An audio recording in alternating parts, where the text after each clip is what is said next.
The truth about height as a woman isn't what you think. Short women are told they're lucky, tall women are told they're confident, and somehow, both groups spend years wishing they were the other one. So either everyone is wrong about height, or we've been having the wrong conversation this entire time. Here's what people say: short women are cute, feminine, more desirable, tall women are powerful, striking, commanding. Sounds like both sides win. But then you actually talk to women about it, and the story changes completely. A woman who's 4 feet 11 inches says people think she's a teenager, in her late 20s. A 25-year-old walks into a bank and gets handed a teen savings account. Another says she has to work twice as hard just to be taken seriously in a meeting. And it's not one story, it's thousands. A woman who's 5 feet 10 inches says men are intimidated before she even speaks. Another says she spent years learning how to shrink herself just to stop standing out. Someone else admits she avoided heels for a decade because she didn't want to be too much. So which is it? Is short actually an advantage, or just something people say because it sounds comforting? Is tall really confidence, or just confidence from a distance?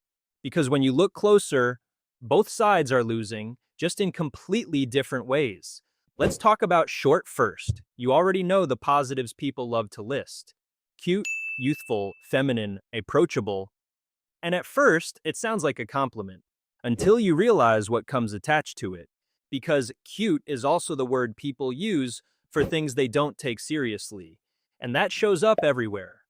It's the tone people use when they talk to you. It's being interrupted, more than others. It's people assuming you need help before you even ask for it. It's walking into a room and sensing immediately that no one expects you to be in charge. And the thing about these moments is that none of them are loud. Nobody says, "I don't respect you because you're short." It's subtler than that. It's in what people don't say, the opportunities that don't come, the rooms you don't get called into, and over time, you adapt. You speak louder, you dress sharper, you over-prepare for every room you walk into, not because you're insecure, but because you learned early that you have to earn what taller people get handed. That quiet pressure to compensate, that's the real disadvantage. And almost nobody talks about it. Now take it to dating.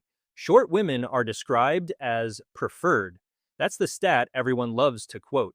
But preferred and respected are not the same thing. And women feel that difference. Some describe being chosen for the dynamic their height creates, not for who they actually are. Some feel like the height gap sets a tone before the relationship even begins. Some are called fun size by men who think that's a sweet thing to say. It's not. Being reduced to your height, whether it's framed as a compliment or not, is still being reduced. Now flip it, tall. From the outside, it looks like the obvious win. You stand out, you look strong, you have presence. But here's what people who say that have never experienced: standing out isn't always a choice.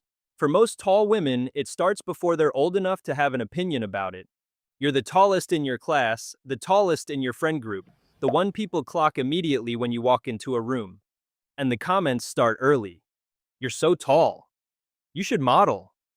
Wow, you're bigger than everyone." Said casually, said constantly, said like you haven't heard it 100 times before. And somewhere along the way, something shifts. You become hyper-aware of your body, of how much space you take up, of whether you're too much for the room you're standing in. And instead of owning it, you start shrinking. You slouch. You avoid heels. You try to dial yourself down so other people feel more comfortable. This is something even people in the public eye have lived through. Ava Michelle, the star of Netflix's Tall Girl, stood 6 feet 1 inch and spent years being rejected in dance auditions purely because of her height. She was literally cut from a competition show on national television because, as the coach said, "You're too tall." And she admitted something powerful later. I don't think I truly embraced or loved my height until I made this film. I think I told myself I did, but I was so self-deprecating all the time. I would make jokes about my height so that no one else would first. Think about that. A woman who built a career around being tall, still spending years making herself the punchline before anyone else could get there. That's not confidence, that's armor. She described getting so many rejections in auditions that came down to nothing but her height. And her response to that? You can't do anything about it, so let's just embrace it.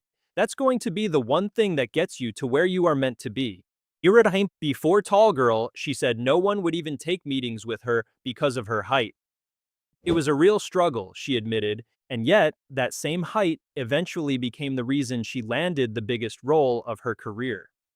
It's crazy to think that the thing I hated and was always insecure about and wanted to change was one of the reasons I booked the biggest role in my career. That's the turn.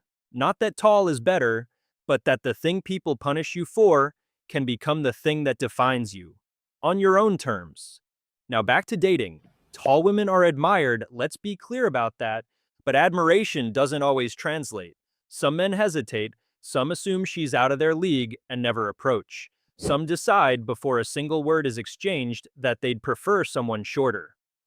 Ava Michelle spoke about this too, realizing that men who asked her not to wear heels or to crouch down in photos weren't actually reacting to her height. They were masking their own insecurities. I don't think it's really about the height. She said.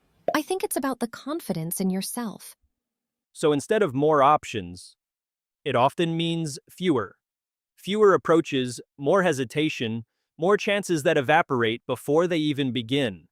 And the loneliest part of that? Everyone on the outside assumes you have it easy, while your actual experience says the opposite, and before anyone says just be average height. That comes with its own problem. You're not seen as especially cute, not especially striking, not especially memorable. Less pressure, yes, but also less presence. You're not short enough to be noticed one way, not tall enough to be noticed another. Just somewhere in the middle, where the world doesn't quite know what to do with you. And that creates its own quiet insecurity. Not feeling like too much, but feeling like you might not be enough to be seen at all. So if every single height comes with its own version of this, then height was never actually the problem. Perception was. Because the second someone sees you, they build a story around you. Short means cute, cute means harmless. Harmless means easy to overlook. Tall means strong, strong means intimidating. Intimidating means unapproachable. None of this is said out loud, but it is felt. In conversations, in missed opportunities, in relationships that never quite got started. Before you even open your mouth, people think they already have you figured out. And that's the trap. Not your height, the story attached to it. Ava Michelle captured it better than almost anyone when she said, When I was younger, I did go through a lot of social media body shaming and cyberbullying. A lot of it was because I was so tall and I was so thin, but I think we both found out how to deal with it in the same way. And that's with self-love and self-acceptance. self-love and self-acceptance. Not changing the height, changing the meaning attached to it. Here's the part nobody wants to say out loud. There is no height that guarantees confidence, no height that guarantees attraction, no height that guarantees you'll finally feel like you belong. Because those things were never stored in inches. The women who feel the most secure in their height, they're not the ones with the best number. They're the ones who stopped measuring themselves against a standard that keeps moving, depending on the country, the culture, the era, the algorithm, the man in the room. Because that standard will always move. What's considered ideal here is average somewhere else. What feels like a disadvantage today becomes irrelevant tomorrow. As Ava put it, There's great power to being tall, especially as a woman once you learn to own it. And I love stepping into that. It's a really special thing. that applies to every height. Short, tall, average. The power isn't in the inches. It's in the decision to own what you were given, before the world decides what it means. Everyone has had that moment, too short, too tall, too visible, too easy to overlook. That feeling didn't come from your height. It came from the meaning other people attached to it. And somewhere right now, someone is wishing they had exactly what you have, completely convinced it would fix everything. It wouldn't. Because it was never about the height. It was always about what we decided height means. And that is something we can actually change. If this hit something you've never heard put into words before, share it. Someone in your life needs to see this today. Drop your height in the comments and tell me one thing you wish people actually understood about your experience. Subscribe if you're new. This is the kind of conversation I make every single week. See you in the next one.